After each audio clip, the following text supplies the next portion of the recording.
I've promised this for a while. Let's talk about the existential elk theory and what it means for you today. Hi, my name is Britt Hartley. I have a master's degree in theology. I'm an atheist spiritual director, and I focus on existential crisis and nihilism, both of which we will be talking about today. This video is specifically for if you're the kind of person who feels like you've seen too much, and maybe you'd be happier if you weren't so aware. It's kind of that kind of person. So the existential elk theory comes from a guy named Peter Zapffe, Z-A-P-F-F-E, particularly his 1933 essay called The Last Messiah. And he was trying to describe what he believed was a serious biological problem, that some living beings become too aware for life to function smoothly. And his starting point is very basic, that life evolved to survive, not to understand itself, and that most living creatures go about their life responding to their environment through instincts and drives. They eat when they're hungry, they flee danger, they reproduce, they rest, and they die. And these behaviors don't require reflection or explanation. They simply happen. And for most organisms, that's just how they operate. We've all probably looked at a dog taking a nap in the sun and thought that dog is probably happier than me. Like they just eat, they play fetch, they take a nap, they don't have to think about anything at all. And the vast majority of life on this planet never had to think about why. It's just stimulus and response. So the problem begins when an organism becomes capable of a higher level of awareness. And by awareness, Zapffe means the ability to step back and think about existence itself, to notice that there's no point to any of this. Like, okay, fine, you get hungry and then you eat and you notice, desires to reproduce and you die. But when you take that step back, like, what's the point of even going through all of that? And so the existential elk is this thought experiment of an animal that has crossed this threshold. It's still biologically an elk, but mentally it can now perceive the structure of reality. It understands that the universe does not have a plan. There's no final goal towards which life is moving. There's no arc that bends towards justice. There's no universal consciousness that we're headed towards. There's just no point. No one's coming to save us. No one knows we're here. There's no point to any of this. And this kind of nihilism is really difficult for therapists, which I've discussed on this channel before, because if there's no meaning, then like you getting hungry and eating, or you feeling like you should have a goal and then completing it, there's no point to it. So then life just is this stream of problems that never end and then you die.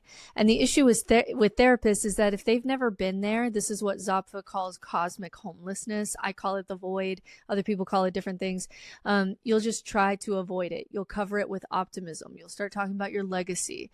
When according to Zapffe, you're actually seeing clearly when you see this.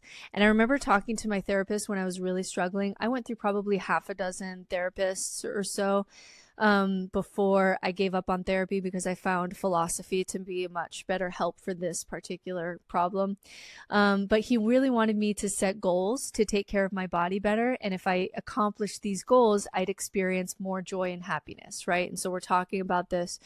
And I was like, okay, so I do this certain arbitrary action, and then evolutionary processes in my brain award me with certain chemicals. For what? Like, who cares? For what? Like, it's still so meaningless. If I accomplish the goal, it's still just evolution rewarding me to no end. So I survive long enough to reproduce. What is the point of that? So I remember specifically like not taking care of my body during that time at all, because I saw no point to it. Like, oh, you'll take a walk and like certain chemicals are released. And then it's like, for what? Like, I don't care. And I just remember just like so profoundly not caring. And this is, sorry, that was a little bit of a personal tangent there, but this is a part of nihilism that therapy really struggles with. But I think Zapffe has some interesting views here. We'll see if this helps you at all. So Zapfe's analogy is that this is similar to, his analogy is that this is like antlers of this ancient elk species. And antlers evolved on these elk, I'm showing you, I guess, apparently, because they were useful.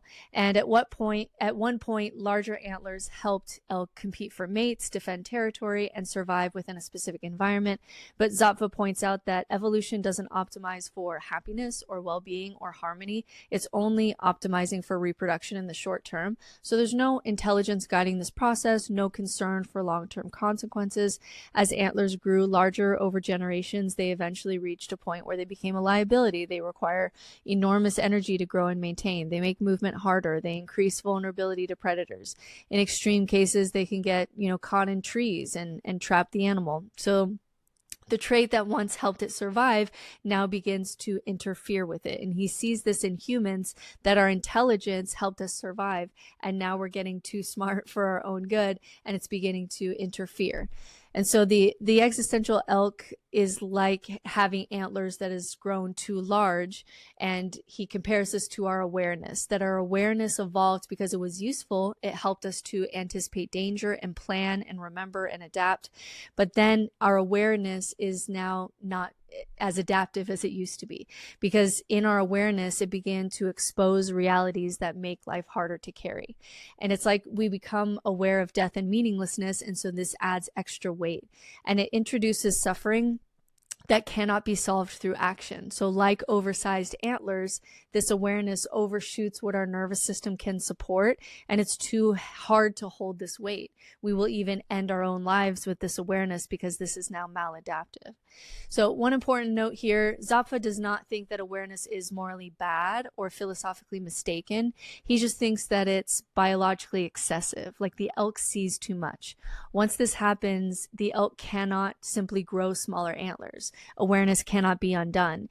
The organism must now live with a trait that is destabilizing. And so once the elk sees this, Zapffe argues that there's a few ways that it can respond. And these are not like choices in a moral sense of right and wrong. These are coping strategies, ways of continuing to exist without being crushed by this awareness, because it is hard to function with this level of meta awareness all the time. So the first coping strategy he sees in humans is isolation, which is pushing awareness away. And isolation is just blocking disturbing thoughts from ever entering consciousness. So the elk still has like capacity for awareness, but does not allow certain realizations to fully surface. So thoughts about death, meaninglessness, or futility are just kept at the edges of attention.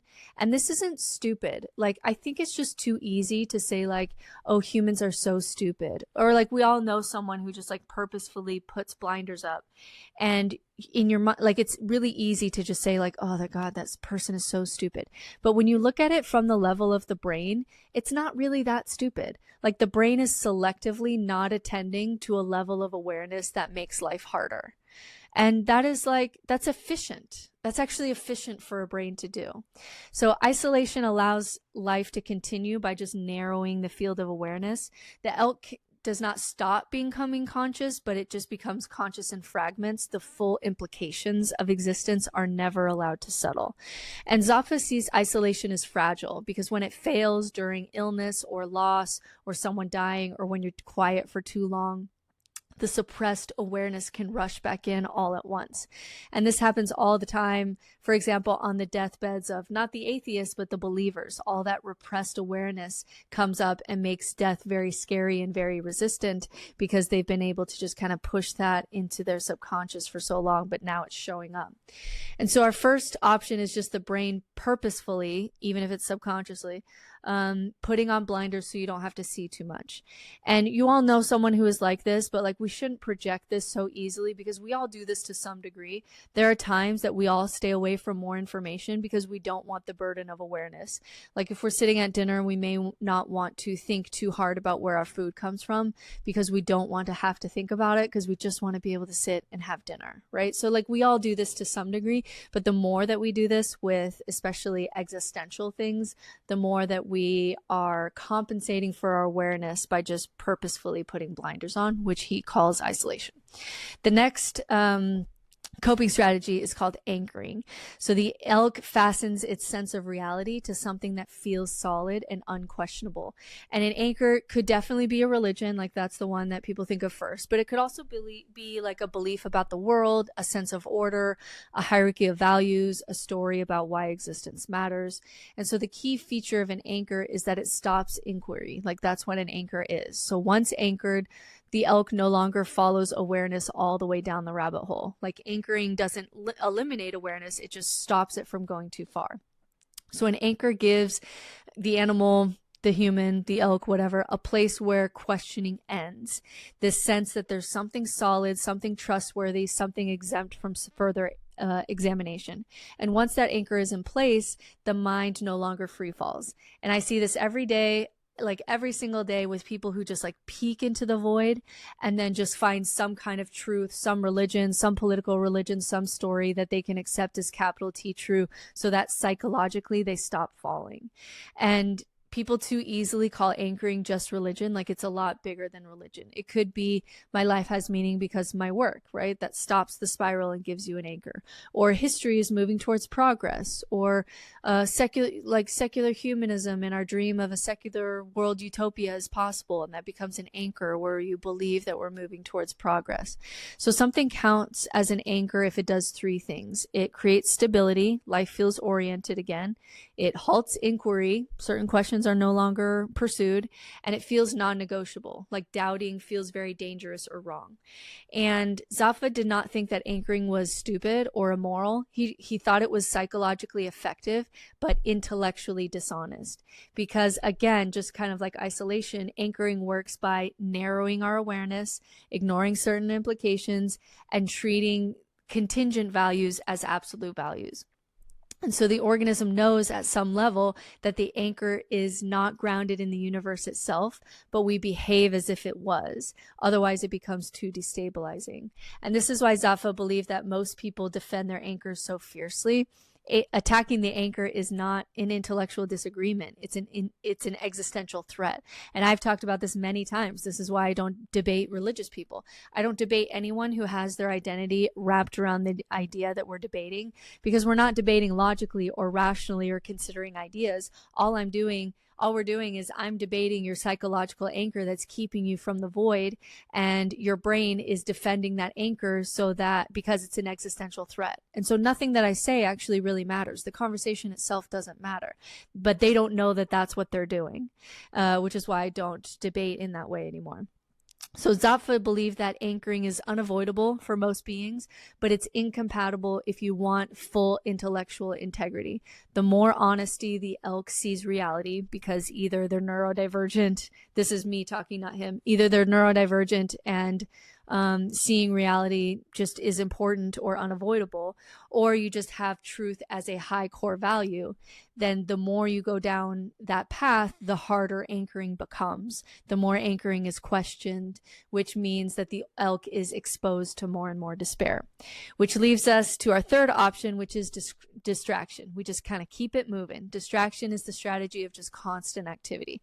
Instead of blocking awareness or fixing it to an anchor, the elk just stays in motion. Attention is always directed outward toward tasks or stimulation or immediate concerns. The elk never sits long enough for existential awareness to deepen. Movement prevents reflection, noise prevents silence, novelty prevents confrontation. And Zapffe does not treat distraction as if it's shallow or stupid. He treats it as necessary, like a conscious organism left alone with its own thoughts for too long risks seeing too clearly and self-imploding. And so the distraction just like manages the tempo of this increasing awareness. So unlike anchoring, distraction does not claim to explain existence. It just postpones the question because we're distracted by something else. And Zapffe saw, this is 100 years ago that he's writing this. So he saw modern life even 100 years ago as increasingly structured around distraction, because people are avoiding the truth deliberately, because sustained awareness is psychologically dangerous. So he died in 1990. He was 91. And so if he saw us today, he would see that all of our phones and our constant ability to distract ourselves is not just because of a dopamine addiction. It's also because we are becoming more aware, and we have to distract ourselves from the crushing awareness, or it will crush us. The elk sees clearly that existence has no ultimate justification, that striving never resolves, and that suffering is structurally built into life. And rather than suppressing this knowledge, the elk just allows it to remain fully present. And this is crucial too, that the elk does something with it, not something to like make it better or hide from it, but just something to express it. So this would mean that sublimation is translating unbearable awareness into art, philosophy, reflection, humor, language, some kind of form. So he's borrowing the term sublimation from psychology, but he's using it in this very literal way, that raw existential pain can be converted into something that can be held or shaped or observed or shared. And it makes it easier to carry, but the pain doesn't disappear. Like the contradiction does not resolve. It just becomes expressible rather than paralyzing. And so Zapffe respects sublimation more than the other strategies because he feels like it doesn't lie, that because isolation will hide the truth, anchoring invents meaning, distraction runs, but sublimation just accepts the problem directly. And so the sublimating elk does not pretend that life makes sense. It does not claim that suffering is redeemed. It does not insist that existence is good. It just says, this is the condition and I will witness this. I won't avert my eyes, and I'm going to give this condition some form here.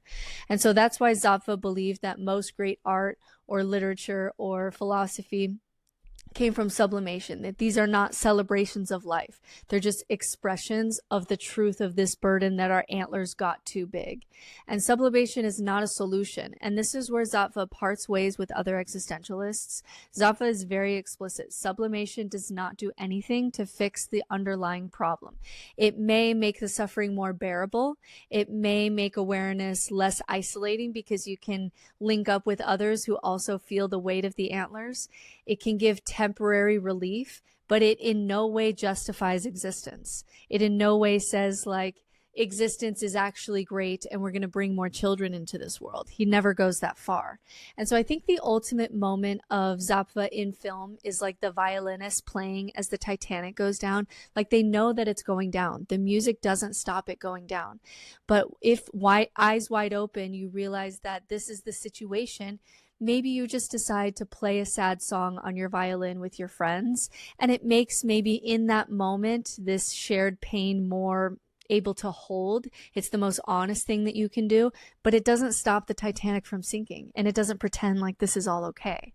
And so this is where we can compare sublimation to Nietzsche's Overman or Camus' Absurd Hero, because they start with the same insight, but they're drawing opposite conclusions. So Nietzsche believed that once old meanings collapse, a higher type of being could create new values, that you could create meaning through your own power of will. And Zapffe treats this just as another form of anchoring, just more philosophically sophisticated. And he would see it as like courageous on the surface level, but in a deeper level, deluded. And Albert Camus starts a lot closer to Zapffe. In The Myth of Sisyphus, Camus agrees that the universe is indifferent, life has no ultimate meaning, consciousness exposes this conflict, and Camus calls this the absurd. And they're a lot closer in how they talk about the void or the cosmic homelessness. The absurd hero refuses suicide, refuses false hope, refuses invented meaning, and still chooses to live passionately. And Camus claims that living in full awareness without appeal is itself a kind of victory. But Zapffe rejects this conclusion. For Zapffe, the rebellion doesn't resolve the contradiction. Defiance doesn't justify suffering. Choosing life doesn't make life reasonable or justifiable. And so where Camus says the struggle is enough to fill a man's heart, Zapffe would say, no, it's not. You're still just pushing a rock up a hill. Like maybe you found a story to make that okay. Maybe you're doing it with this attitude of rebellion that makes you feel better, but you're still just pushing a goddamn rock up the hill, and that's stupid, right? So for sublimation, Zapffe would say, this is unbearable, and I'm going to express that truth honestly. And in that expression, I may feel temporary relief or I may feel connection to others, but it never will make the truth any different than what it is. Whereas Nietzsche would say, this is unbearable, and I'm going to transform it into something affirmative. And the absurd hero, Camus, says, this is unbearable, and I'm going to live anyway defiantly. And so these are just little differences. And so you may be curious, did he walk the walk? Like, what was Zapffel's life like? So he was trained as a lawyer, but he did not pursue a conventional legal career. Instead, he kind of worked intermittently, and he lived really modestly. And he was supported by very small grants, writing and teaching. He never held a prestigious academic post. He stayed kind of somewhat outside institutions, including philosophy departments, where he just saw a lot of abstraction and self-protection. And so Zapffe, he was an accomplished mountaineer and an outdoorsman, and this matters. He spent a lot of time in nature, especially in like harsh and different environments. So like mountains, cold, isolation. And so for Zapffe, nature was just a reminder of reality. stripped of human stories. He saw nature as honest. It's suffering. There's no moral arc. There's no consolation. There's no justice. And so he felt there was a lot of intellectual integrity in just exposure to this. And to his credit, he brought no children into the world. And like, you could see why his views would make him an antinatalist. Like, he walked the walk of Rust Cohle from True Detective, where, you know, I just want to walk into my own extinction because we saw too much and we shouldn't exist and we're a mistake of evolution. So to his credit, even if his philosophy of life is wrong, he stayed true to it. And Zapffe did not think that walking the walk ever meant like pew-pew. He meant like not lying about why one continues. So he was honest in saying, I continue because this meat suit that I find myself in desires to want to live, and that's why. But I'm not going to bring new life into the world just to suffer. And he was just honest about that. And so he lived quietly. He wrote essays, fiction, satire, philosophy. He climbed mountains. He walked. He observed. He mocked human pretensions gently but sharply in this almost George Carlin kind of way. He never built a movement. He did not try to convert people. He didn't offer programs for resilience. He did not see himself as a savior or a guide. And the reason that his essay was called The Last Messiah was because he really believed that the last Messiah would be someone who told humanity the truth and asked it to stop reproducing, not someone who led people towards fulfillment. So maybe the last Messiah, after all of our Jesus characters and gurus and visionaries and political demagogues, maybe the last Messiah that we're going to have as a human species is the one that says we should stop and just let animals live in their stimulus and response, because we shouldn't have to live with this level of awareness. Maybe we were never meant to, because it's now maladaptive to us. So the last Messiah to come to humanity is maybe the one who would finally tell humans the truth about existence without offering hope or redemption or an afterlife or consolation, and to invite everyone to cease reproducing. A Messiah that, a Messiah traditionally will save humanity from suffering, but Zapfe's Messiah will save humanity from existing at all. And so Zapffe believes a message like that would be unbearable. And he sees that humanity survives through anchoring and distraction and illusion and hope. And a figure who removes all of these at once would undermine the psychological conditions necessary for civilization to continue. Like, we need a lot of illusions for civilization to continue the way that it is. So it would be the last Messiah because we would have no humans after. Now, to be fair, Zapffe does not advocate for unaliving or violence or coercion. He is explicit about this. His concern is reproduction, not individual self-harm. The last Messiah would not command people to die. He would ask them to witness reality as it is and stop perpetuating the cycle. And he saw this as the best thing that humans can do, given the situation that we find ourselves in and the antlers that we have that are too heavy to carry. Now, does he believe this will happen or humanity could handle this information? No. Like, he reveals that this figure is hypothetical. This is a thought experiment that just reveals something about humanity. The reason that the last Messiah fails is because people cannot live without hope. The message is too destabilizing. If you strip away all the anchors and distractions and future-oriented meaning all at once, most people would reject it immediately, not because it's false, but because it's intolerable. And I've had people tell me that. I've had people say to me, Brittany, I think you're right about things, but I can't follow you and I can't listen to you because life is too intolerable when I listen to you, which, like, fair enough. Like, do what you got to do. So now you may be asking, like, Britt, are you an advocate for this philosophy? And my answer is sometimes. The great thing about not advocating for one specific way to meet nihilism is that I can take tools from all of these philosophers. Sometimes I live for spite with a kind of Camus spirit. Sometimes I borrow from Nietzsche and I witness myself living according to my own values, and I gain satisfaction from that narrative and that story about myself. Sometimes I take from Zapffe and I just live honestly and I say, this is what I see. And I connect with others, and just the expression of saying it or writing about it is enough for me to carry it. And I adopted children instead of having my own because I am in some ways antinatalist. I think I'm antinatalist to most of the reasons that that people bring children into the world, although I do think that there are some times where you can do it ethically. But during my childbearing years, I didn't really have a sense of that. So I adopted children instead of having my own because I thought it was really the best thing that I could do with the resources that I had in the world without bringing new life into the world. And I created a job where I help other nihilists carry the load of their antlers, and I can say that I see you, and I write, and I just witness this absurd situation we find ourselves in, and I don't turn away to some dream of utopia because it would be inauthentic to what I actually see of reality when I don't want to look away, when I'm honest. And I take from Sartre and Simone de Beauvoir and the mystics and the Buddhists and Groundhog Day, my favorite nihilistic movie, and we just had Groundhog Day last week.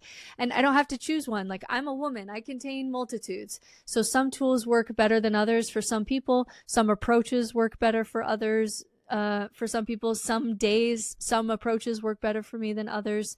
And so I don't have to become a Zapfist, if that's what it is, to take a little bit from this. Like, when I read this a long time ago, at the very least, I felt less alone. I felt like somebody else has felt this feeling that I feel of I've seen too much and I can't function anymore. And it was really validating just to sit with someone, even though he had died by the time I had read him. It was a voice from the dust that someone saw what I saw and felt what I felt. And I felt less alone because everyone else around me has more anchors than I do. Almost exclusively, everyone around me that I ever meet and talk to has more anchors than me. And so it was meaningful, even though I have many other tools and analogies and philosophies that I steal from. It was still meaningful at the time, and I can take whatever tools are here. So what do you guys think about Zapffe and his existential elk? And do you think there's something valuable in just accepting that there is no meaning rather than trying to create it? Or do you think that even just the story of there is no meaning, but I'm just going to witness it, do you feel like he's cheating himself in that that really is an anchor too? Because that's a story. And do you think that he gets all the psychological benefits of having a story in the same ways that everybody else has some kind of story that's their anchor too? So do you feel like he's doing what everybody else does? Or do you think he's doing something different in just accepting that there's no meaning and we're not going to create meaning? We're just going to express the situation that we find ourselves in. We're going to witness it, and then we're going to die, and we're going to not bring new life into the world. What do you think?